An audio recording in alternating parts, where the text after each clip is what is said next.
Hello guys, good afternoon.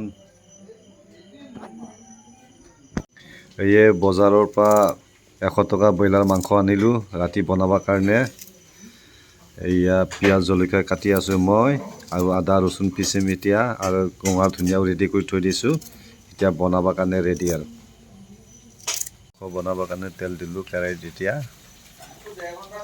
তেলটো গৰম হৈ গ'ল। এতিয়া পিয়াজ জলকীয়া আগতে ভাজি কৰি লওঁ আৰু এই পিয়াজ জলকীয়া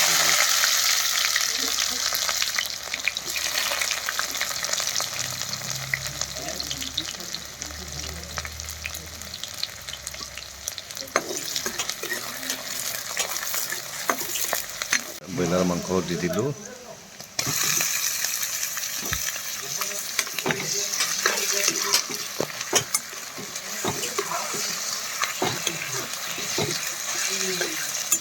দি ল'লোঁ আগতে মাংসটো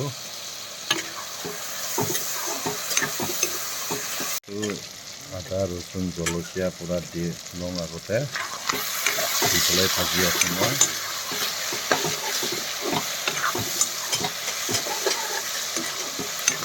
এইটো পূৰা ড্ৰাই ফ্ৰাই কৰি লৈছোঁ আগতে, তাৰপিছতে পানী দিম, মছলা পাতি দি ধুনীয়াকৈ ভাজি কৰি লৈছোঁ মাংসটো, ব্ৰইলাৰ মাংসটো ফ্ৰাই কৰা হ'ল। এতিয়া পানী দিলোঁ, অলপমান পানী দি লওঁ।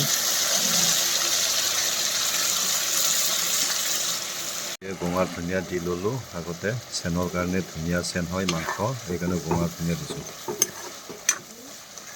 মাংস বনোৱা হৈছে। আজি মাংসটো হ'ল খালি ব্ৰইলাৰ মাংসটো পানী দি গ্ৰেভি বনাইছোঁ, লগত থুপথুপকৈ গ্ৰেভি বনাইছোঁ মাংসটো, বহুত ধুনীয়াকৈ বনাইছোঁ মছলা পাতি দি। এতিয়া হৈছে মই বনোৱা পাই মাংসটো হ'লে আৰু বনোৱা। আজি ধুনীয়াকৈ বনাইছোঁ দেই, খাই বহুত বঢ়িয়া লাগিব, টেষ্ট লাগিব খাই মাংসটো।